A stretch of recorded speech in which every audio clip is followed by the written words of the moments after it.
let's put in some multiple intelligences, I don't think that's going to cure the problem or the ill that society and education are facing today. So in this presentation, I'd like to say that education is the most complex issue of our time. Worldwide, there's concern that present education, derived as it has been from its 19th century roots, is simply inadequate to meet the needs and demands of this 21st century. Current education is like an injection, I call it an injection, which says expired. You know, the date says expired. It says use at your own risk. So at best, this injection is going to have an uncertain outcome. We monitor it. We don't know the impact is because of us or despite of us. We don't know whether the family really is the one that, because of whom the children succeed, or because what we do, the children really succeed. And I think that equation has to be corrected, because we have to do much more and not just rely on the fact that child comes from a good family, so he'll end up in good places. Change is a must, but we're lost in wonderland. You know, again, goals seems to be very many and very conflicting. We tend to sort of ape the West or just go in different directions and willy-nilly, and oh, that looks interesting, let's take it. It's a potpourri approach, just patching up what I might call old steam engine, the 19th century steam engine of education, where you are, you know, by definition, though you're fixing it and making it move as fast as it can only go sideways. It can never become the rocket technology that will land us, you know, in a century of cooperation, harmony, love for everyone. You know, the technology itself is limiting. The old technology is not adequate. The old ethics to which education is attached, the material goals, are not going to be an adequate platform to create the new education. We really have to go back to redefining the major purpose, the major reason for education. Most of the education tends to address how to do something. Well, let's put technology in, you know, how to teach the same content better and faster. So younger, in other words, you know, younger kids become smarter faster. And that cannot be a good goal of education. We really need to seriously consider what to teach in the first place. You know, some things are totally unnecessary, or they can find through critical analysis and critical looking at the information that's out there.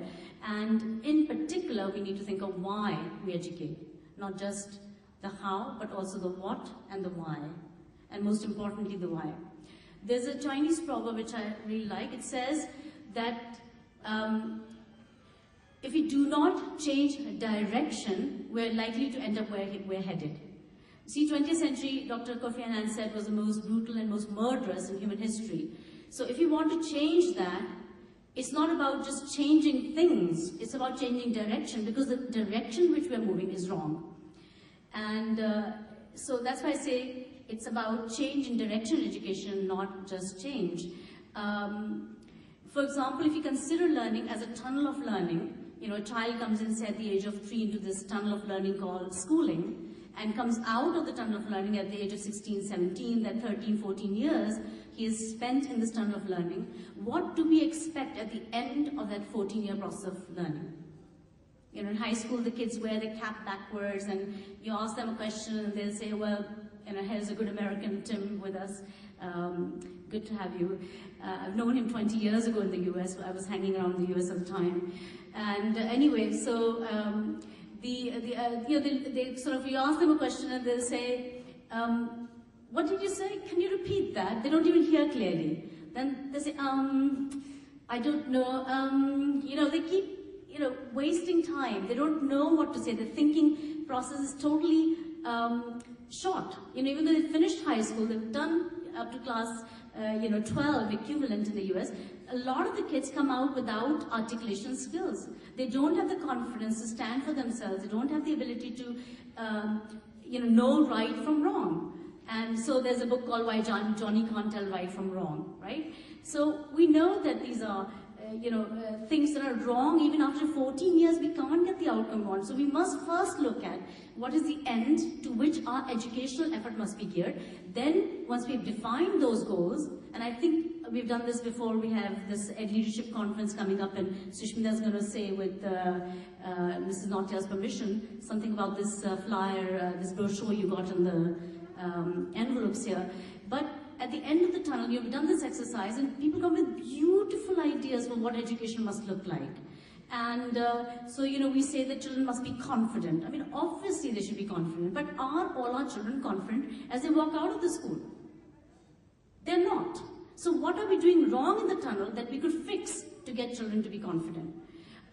We want children to be collaborative workers, team players, because scans, reports, and all these great, analyses that have been done worldwide of what are the critical skills or what are called fundamental skills that jobs look for. They say we want people who are resourceful but also who are team players, and we also want leaders.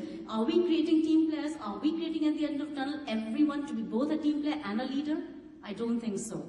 So we have to think, okay, end me, I want this to be outcome. Then how do we look at pre-primary education? How do we look at primary education, the middle grades and the upper grades, senior education, to see what can be the outcomes of each of those stages, and therefore they all link to the outcome we want at the end. What is so sacrosanct about 40-minute periods that we are so bound to, exam to exam cycles, that we are so bound to the one-year cycles of learning? Why don't we take a 14-year view of the tunnel?